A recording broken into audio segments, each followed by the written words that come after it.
Kilat News Updates. Mga balita ngayon, dalawang Chinese na kinulong at minaltrato ng mga dayuhang amo nasagip ng CIDG sa Taguig. Thailand at Cambodia lumagda sa ceasefire agreement. Bilang ng fireworks-related injuries umakyat na sa 91 ayon sa DOH. Ako po si Cesar Soriano para ihatid ang nangungunang mga balita sa buong kapuluan ngayon. Arestado ng mga tauhan ng CIDG Southern Metro Manila District Field Unit, katuwang ang Southern Police District, ang dalawang dayuhang iligal umanong ikinulong ang dalawang Chinese nationals sa One Park Drive building sa BGC Taguig City, Kamakayla. Ayon kay CIDG Acting Director, Police Major General Robert Morico II, nagsagawa ng operasyon matapos makatanggap ng ulat na iligal umanong ikinulong ng kanilang employer ang mga biktima matapos magpahayag ng pagnanais na magbitiw sa trabaho.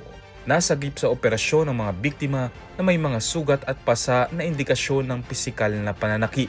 Ang dalawang suspect, isang Chinese at isang Taiwanese, ay nahaharap sa kasong paglabag sa Article 267 o Serious Illegal Detention ng Revised Penal Code.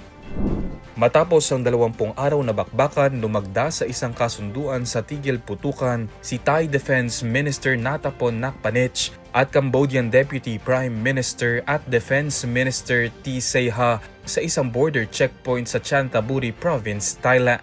Ayon sa joint statement, ipinatupad ang ceasefire ganap na alas 12 ng tanghali ng Sabado. Kapwa iginiit ng dalawang panig ang kanilang matibay na paninindigan na ipatupad ang kasunduan at isulong ang kapayapaan, katatagan at seguridad sa hangganan ng Cambodia at Thailand. Noong Disyembre 7 nang muling sumiklab ang sagupaan sa border na ikinasawi ng mahigit 100 sibilyan at nagdulot ng malawakang paglikas ng mga residente. Umabot na sa 71 ang kabuoang bilang ng naitalang fireworks-related injury sa bansa, ilang araw bago ang pagdiriwang ng bagong taon. Ayon sa Department of Health o DOH, mula December 21 hanggang December 27, sa 91 na kaso, pinakamarami ang naitala sa National Capital Region na may 40, sinundan ng Ilocos Region na may 10 at Western Visayas na may 8. Karamihan sa mga biktima ay mga lalaking nasa edad 10 hanggang 14.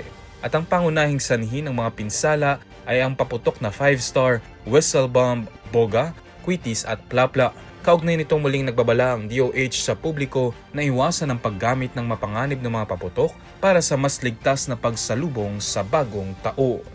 Para sa Kidlat News Channel, ako si Renzel Lenon, nag-uula.